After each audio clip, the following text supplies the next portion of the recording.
Aku suka banget di hate because you always watch me. I know you. Netizen ikut geram setelah sebelumnya asisten pribadi sekaligus orang kepercayaan Sarwendah, Manda, sempat ramai diperbincangkan karena pernyataannya saat live shopping menyarankan agar tidak bergantung pada laki-laki cong. Kini namanya kembali menjadi sorotan publik. Dalam sebuah sesi live streaming untuk mempromosikan produk dagangannya, Manda terlihat menanggapi komentar dari netizen dengan nada yang dinilai cukup menantang. "Ayo, yang mau hate, sini aku bacain lagi. Aku suka banget di hate," ucapnya dalam cuplikan video yang kini ramai beredar di media sosial. Pernyataan tersebut langsung memicu berbagai reaksi dari netizen. Sebagian menilai sikap itu terkesan menyepelekan komentar publik di tengah ramainya isu boykot yang dikaitkan dengan Sarwendah dan Gio. Di sisi lain, sebagian netizen juga Halo guys, selamat datang kembali di Hanel Surapento, Hanel yang selalu membahas dan mereaksi berbagai video viral, gosip hangat, hingga reaksi-reaksi yang sedang ramai diperbincangkan publik. Kali ini kita akan membahas sosok Manda, asisten pribadi Sarwendah yang kembali menjadi sorotan setelah ucapannya saat live streaming memicu gelombang reaksi dari netizen. Di tengah memanasnya polemik antara Ruben Onsu dan Sarwendah, kemunculan Manda justru membuat suasana semakin ramai. Banyak yang mendukung, tetapi tidak sedikit pula yang menilai sikapnya justru memperkeruh keadaan. Yang lebih menarik lagi, setelah video tersebut viral, bermunculan berbagai komentar, analisis, hingga dugaan-dugaan baru yang membuat polemik ini semakin panjang. Benarkah Manda hanya membela atasannya? Atau justru tanpa sadar ikut menyeret dirinya ke dalam konflik yang sebenarnya bukan urusannya? Tonton videonya hingga usai, karena saya akan memberikan komentar cukup panjang di bagian akhir video. Yuk kita tonton videonya. mengaitkan kejadian ini dengan pernyataan Ruben Onsu sebelumnya mengenai lingkungan di sekitar Sarwendah. Namun hingga saat ini berbagai tanggapan tersebut masih menjadi opini dan perdebatan di media sosial. Lalu bagaimana menurut kalian? Apakah Manda memang terlalu ikut campur dalam kehidupan pribadi majikannya?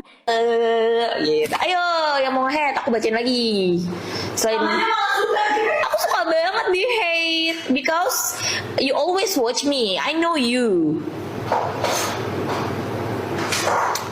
Nih guys, awas tahu ke kamu ya, yang tadi bilang aku penjilat. Kerja itu pakai hati bos, sama otak, sama tenaga, bukan cuma sekedar jilat. Kalau jilat doang, nggak mungkin gue bisa bertahan 3 tahun di sini. Kasih paham. Capek guys, jadi orang munafik. Kasih paham terus. Manda, kamu punya ayah atau tidak? Kayaknya anak saya besar nanti. Bagaimana ketika dia melihat tayangan itu ayahnya menjadi tertawaan? Gatal itu adalah mulut-mulut neti-neti. Dulu ya guys, 200 bun 200 itu cuma berapa kali live sih? Makanya 200 berapa kali live? Setengah jam. Bye guys. Aku bingung ya, orang tua bilangnya kayak gitu. 200 juta apa sih 200 juta itu? Gak usah mengharapkan laki-laki, gak usah. Bisa beli sendiri. Enggak, lo ngapain ngarepin laki-laki apalagi? Guys, kita mau live ya guys, yang punya bunda guys. Kita nggak tahu lah. Gak bisa bedain, gue juga dulu gak bisa bedain sih.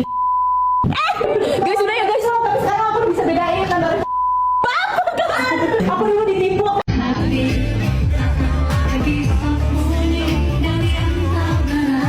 Jadi ibunya tidak akan bisa seperti itu kalau tidak ada dalangnya di belakang. Coba bayangin, segala orang yang kerja sama dia, si Manda, gue sebutin namanya. Dia udah bikin luka dalam perjalanan gue dengan anak gue. Kalau orang lu punya otak sehat, ya, itu nggak baik loh untuk anak. Dia komporin terus, dia ngerasa gini. Lo nerima dalam keadaan udah jadi. Coba lo ada dalam proses kita ngebentuk. Setengah mati itu supaya. Jadi saya cuma bilang, nanti nikmatnya diambil. Ntar lu bilang gua. Kalau bisa orang yang bermasalah di rumah sakit semua gara-gara gua. Kalau bisa. Jadi ibunya tidak akan bisa seperti itu kalau tidak ada dalangnya di belakang. Tidak ada yang ngomporin di belakang. Fair. Ya. Jangan dipikir dia nggak ada sisi baik. Ada, ini ada. Makanya saya bilang, tidak mungkin dia berlaku seperti itu kalau tidak ada yang ngomporin. Karena lo tau banget seorang Wenda kayak apa. Ya, itu yang gue bilang, ini orang-orang yang pada ikut tertawa, yang seolah-olah akhirnya jadi kayak malaikat, ada buat mereka, ada buat ini. Bahkan uncle-uncle dan antinya mereka juga yang aktif rohani juga malah. Harusnya punya kasih di dalamnya, ya, bukan malah mempermalukan ayahnya, anak atau mempermalukan ayahnya ponakan lu. Jadi sudah, ya, lu, gue jangan merasa dirinya so hebat. Jadi diam.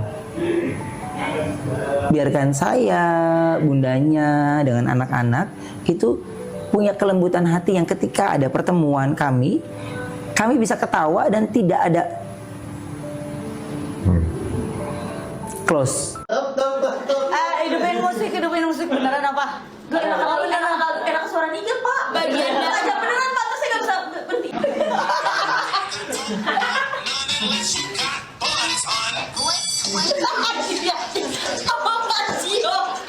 Otaknya juga nggak nyampe. Nggak terima tahu guys dibilang nggak kerja, soalnya tuh udah tahu kerjanya dari dulu, tuh udah tahu kontraknya tuh berapa duit, tanda tangannya berapa. Nggak apa-apa deh. Jadi kayak Kita nggak usah jelasin orang-orang ini. Kita jelasin otaknya juga nggak nyampe.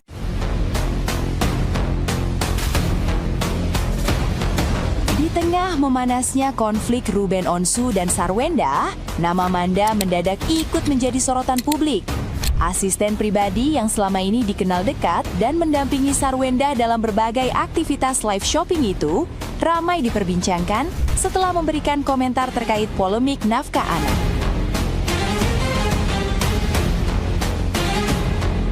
Ucapannya dianggap sebagian netizen yang budiman ikut memperkeruh suasana yang sudah sensitif dan memancing perdebatan semakin luas.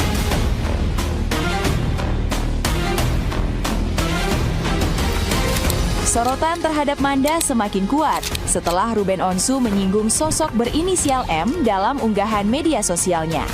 Banyak netizen yang berbakti kemudian mengaitkan pernyataan tersebut dengan Manda yang selama ini kerap muncul mendampingi Sarwenda.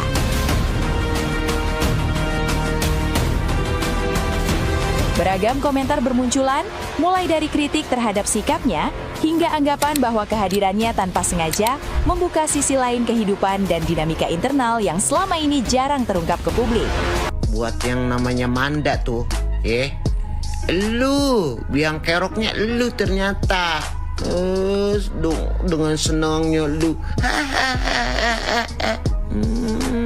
ketawa lu di otak lu tuh. Ternyata udah punya rencana kayaknya tuh. Emang gue perhatiin sih lu yang paling tampil di masalah ini tuh lu, ya kan? Emang sih kalau lingkungannya pada kompor meladu provokator, ininya kita pasti akan kena. Lu lebih licik lu. Otak lu tuh. Sini deh lu. Keluar lu, ketemu gua lu. Macem-macem lu. tikus. Ini siapa sih guys? Makin sadar gilang. Aku udah gue jilat mati. Yes. Ayo yang mau head. Maaf, kalau tenaga. Makin sadar gilang. Aku udah gue jilat mati. Ini orang kenapa sih? Yes. Ayo yang mau head. Di acara live ini? Behave. Because you always watch me. I know. Asisten. Yes. Ayo yang mau head. Ini asisten. Innalillahi wa inna ilaihi raji'un. Wah, aku mau lihat tadi yang namanya siapa?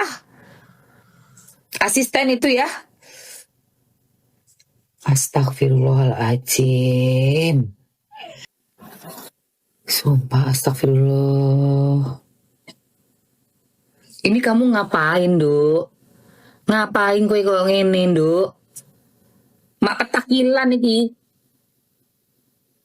Lah itu ngapain?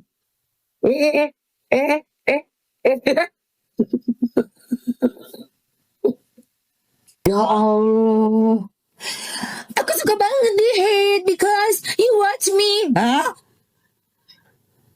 Because netizen watch me. Iki opo, arek iki lo. Arek iki opo to yo? Kamu kalau nggak tahu kekuatan netizen Indonesia itu, aduh kamu. You always watch me. I know you. Tadi dibilang, ya enggak. Gitu orangnya. Oke deh. Oke deh. Emang aku jago jilat banget gak? Guys, kamu bisa ini. Iya, gitu. Ayo yang mau nge-hate aku bacain lagi. Selain aku suka banget di hate because you always watch me. I know you. Nih guys, awas tahu ke kamu ya yang tadi bilang aku penjilat. Kerja itu pakai hati bos, sama otak, sama tenaga, bukan cuma sekedar jilat. Kalau jilat doang, nggak mungkin gue bisa bertahan 3 tahun di sini. Kasih paham. Capek guys jadi orang munafik. Kasih paham terus. Iya, aku belum menjilat. Emang aku jago jilat banget gak? Itu bagian pantatnya sih bagus ya. Iya. Coba kasih lihat. Ngepuh. Asik. Coba kasih lihat.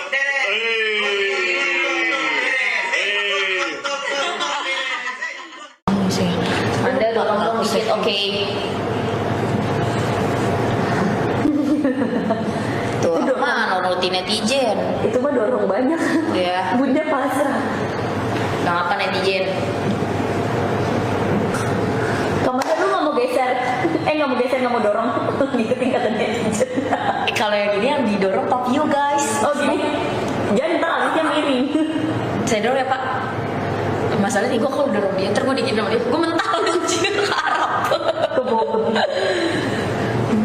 Ditepak gede banget tangan saya guys. Bapak nggak mau manyun dikit gitu pak? Ayo guys, aku ambil alisnya. Manyun bener gak? 14.000 jadi. Cepetan guys. Udah tuh kalau marah, jangan sok-sokan. Gini caranya, opa. Awas ya kamu, kasih lagi. Itu cepetan coba. Enggak, Mami nggak pernah galak. Iya makanya, mama pakai aja. Opa, orang nggak takut dulu kayak gitu. Gini dibuktiin aja. Opa, kalau kamu kasih aku buy one get one, aku cium kamu ya. Pasti dia langsung gak mau kalau aku. Saya negoin lagi. Jadi gue lagi biar ditiup gitu. Coba pak. Opa, aku aja nih. Opa, jangan ya buy one get one lagi. Nggak boleh buy one get one gitu loh opa. Ini kan gitu kalau marah. Opa, nggak boleh kayak gitu ya. Kalau begitu kenapa?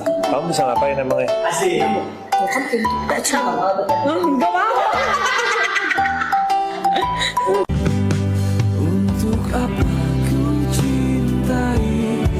Manda, kamu punya ayah atau tidak? Seandainya anak saya besar nanti, bagaimana ketika dia melihat tayangan itu ayahnya menjadi tertawa? Kamu pernah tahu ucapan dan kalimatmu itu membuat anak saya juga Bertrand menangis. Makanya dia marah. Lu boleh kesel, tapi pertanyaan gue, lu ini siapa? Masuk dalam kehidupan anak gue seolah-olah kayaknya lu ada di sana. Anak gue ini kayak menjadi properti lo. Gak, anak saya itu punya ayahnya. Ya, jadi saya tidak akan berhenti untuk menginformasikan tentang anak saya. Manda, stop. Kamu punya orang tua, ya.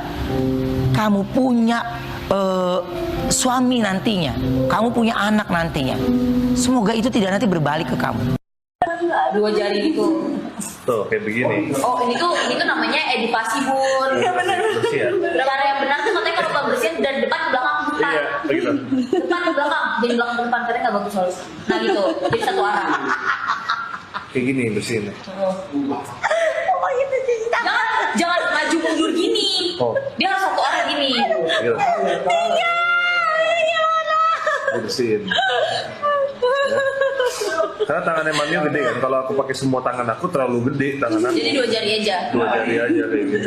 Cara bersihnya, jangan maju mundur gini kan harus dari depan ke belakang kan. Ya, bersih. Maju mundur, putar kanan kiri boleh. Gak boleh. Sisi kan gue tahu. Bersihin ya. Nah, pakai gendis tuh, langsung. Tapi emang aku gini banget sih. Kecimbun abis ini. Wih. Polemik ini tampaknya belum akan selesai dalam waktu dekat. Kini, bukan hanya Ruben dan Sarwenda yang menjadi perhatian, tetapi juga orang-orang di sekitar mereka. Lalu, bagaimana menurut kalian? Apakah aksi Manda saat live memang wajar? Atau justru membuat situasi semakin memanas? Tulis pendapat kalian di kolom komentar dengan tetap menjaga etika berdiskusi. Jangan lupa like, subscribe, dan sampai jumpa di video berikutnya. Setelah menyaksikan video tadi sampai selesai, inilah pendapat saya secara pribadi. Sekali lagi, ini murni opini saya sebagai seseorang yang mengamati apa yang tampil di hadapan publik, bukan sebagai orang yang mengetahui apa yang sebenarnya terjadi di balik layar. Menurut saya, masalah seperti ini sebenarnya sudah bergeser dari persoalan utama. Awalnya publik hanya fokus pada polemik antara Ruben Onsu dan Sarwenda. Namun seiring berjalannya waktu, perhatian masyarakat justru melebar kepada orang-orang yang berada di sekitar mereka, termasuk Manda sebagai asisten pribadi Sarwenda. Saya memahami bahwa seorang asisten tentu memiliki kedekatan dengan atasannya. Tidak sedikit asisten yang akhirnya dianggap seperti keluarga sendiri karena sudah bertahun-tahun bekerja bersama. Hubungan seperti itu adalah hal yang wajar. Namun menurut saya, kedekatan tersebut juga harus diimbangi dengan kemampuan menjaga batas. Ada situasi di mana seorang asisten memang perlu berbicara, tetapi ada juga situasi di mana diam justru menjadi pilihan yang lebih bijaksana. Ketika seseorang sedang berada di tengah sorotan publik, setiap kalimat yang keluar akan memiliki dampak yang jauh lebih besar daripada yang dibayangkan. Di era media sosial seperti sekarang, satu potongan video berdurasi beberapa detik saja bisa menyebar kemana-mana dan ditafsirkan dengan berbagai sudut pandang.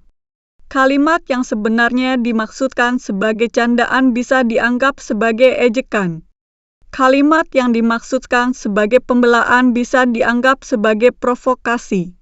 Itulah risiko ketika seseorang sudah menjadi perhatian publik. Ucapan Manda yang mengatakan dirinya senang di hati karena orang-orang tetap menonton dirinya memang mengundang beragam reaksi. Ada yang menganggap itu bentuk percaya diri. Ada pula yang menganggap pernyataan tersebut kurang tepat karena situasi saat ini sedang sensitif. Saya pribadi lebih melihat bahwa pernyataan seperti itu justru berpotensi memancing respons yang lebih besar dari netizen. Saya juga melihat satu hal yang sering terjadi di media sosial Indonesia. Ketika sebuah konflik sudah viral, masyarakat tidak lagi hanya membahas tokoh utamanya.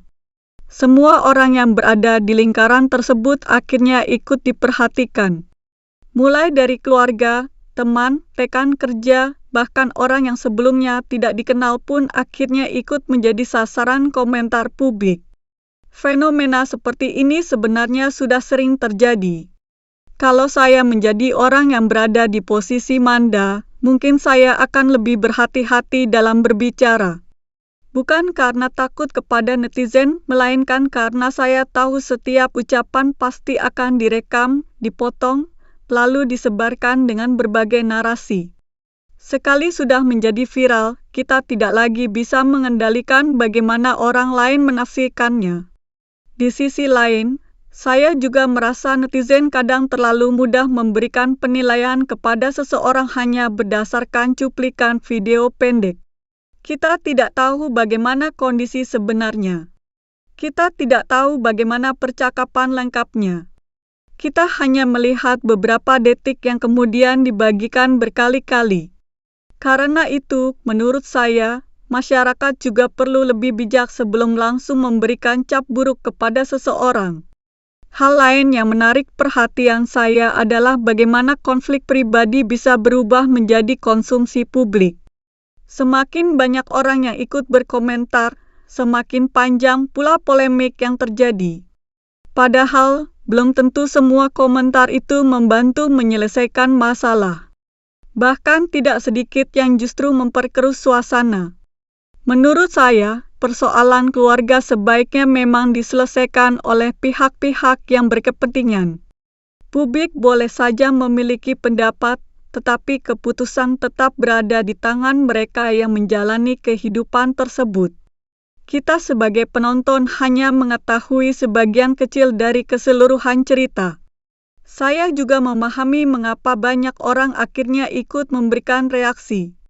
Sosok Ruben Onsu dan Sarwendah merupakan figur publik yang sudah lama dikenal masyarakat. Apapun yang mereka lakukan pasti menjadi perhatian.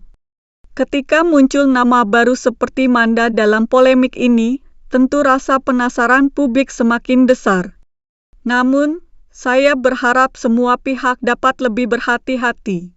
Di zaman digital, jejak digital sangat sulit dihapus. Apa yang hari ini dianggap lucu belum tentu akan dianggap lucu beberapa tahun lagi.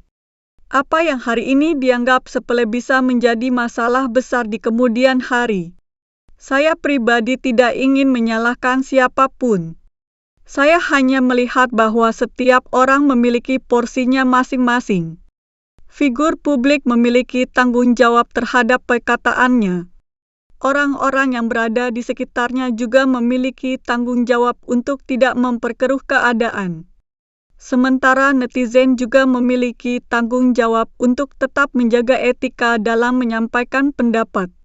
Kalau memang ada kesalahpahaman, semoga bisa diselesaikan dengan kepala dingin. Kalau memang ada ucapan yang kurang tepat, semoga bisa menjadi bahan evaluasi. Tidak ada manusia yang sempurna. Semua orang pernah salah berbicara, apalagi ketika berada di bawah tekanan dan sorotan jutaan pasang mata. Yang paling penting menurut saya adalah jangan sampai konflik seperti ini memberikan dampak buruk kepada orang-orang yang sebenarnya tidak terlibat secara langsung, terutama anak-anak dan keluarga. Mereka tidak seharusnya menjadi korban dari perdebatan yang terus berkembang di media sosial. Terakhir, saya ingin mengajak kita semua untuk mengambil pelajaran dari peristiwa ini. Media sosial memang memberikan kebebasan kepada siapa saja untuk berbicara, tetapi kebebasan tersebut harus diiringi dengan tanggung jawab. Sebelum berbicara, pikirkan dulu dampaknya. Sebelum berkomentar, pikirkan dulu apakah komentar tersebut akan memperbaiki keadaan atau justru menambah masalah. Itulah pendapat saya mengenai video yang baru saja kita saksikan. Bisa jadi kalian memiliki pandangan yang berbeda, dan itu sangat wajar.